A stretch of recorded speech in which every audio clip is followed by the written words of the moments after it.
Hello, veterinary unicorns. Today I want to have a small rant. My rant today is about brand new employees getting thrown on the clinic floor without any semblance of an orientation program.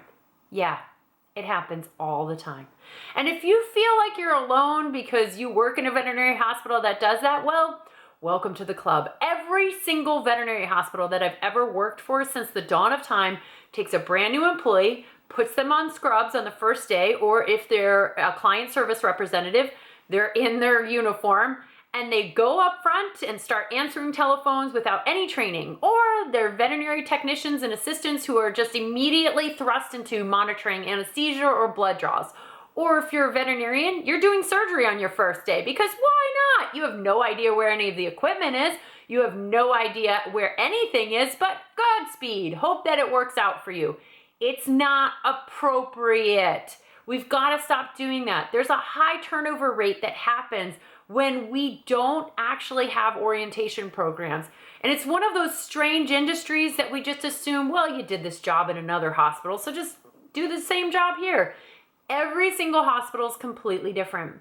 I'm a VTS in emergency critical care. If I went to your hospital and you had a code that arrested, all I could do was chest compressions. I wouldn't know where your endotracheal tubes were. I certainly wouldn't know where your defibrillator was. I'd kind of feel useless. I'd feel like I was a failure. And yet we do this to new employees all the time as if it's just okay.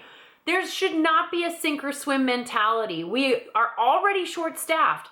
And what happens is that when the new employee fails, the rest of the hospital goes, well, they weren't that great anyway. You didn't set them up for success. And you're already short-staffed. So that new employee has left your hospital, usually with their hands above their heads screaming, and they're gonna go tell everybody else about how terrible of an experience it was. And so you didn't just lose one new employee. You actually probably lost 10, 15, 20 new employees because of your bad reputation and what you do with new employees. It's not okay. Your new employee should show up to the hospital and it should be welcoming. They shouldn't show up in their workplace clothes. They should show up in just regular clothes, and you should have an orientation day. Here's where everything is. This is where you park. Make sure that you get them lunch. That's a nice thing to do.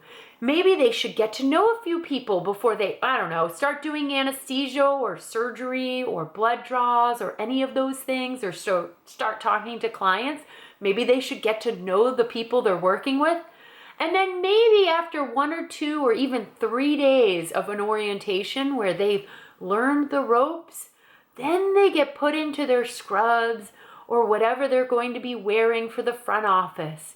And that's when they're paired up with somebody. Oh, imagine that. Revolutionary, I know.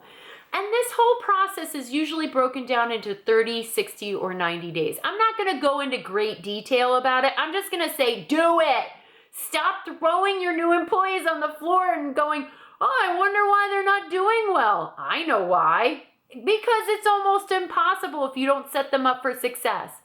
Anyway, rant done. Check out all my other blogs and podcasts that address this issue this month at vetteamtraining.com. Sign up for the free members only page. Go on my Facebook page.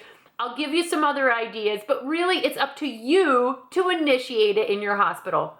I'm out. Rant done.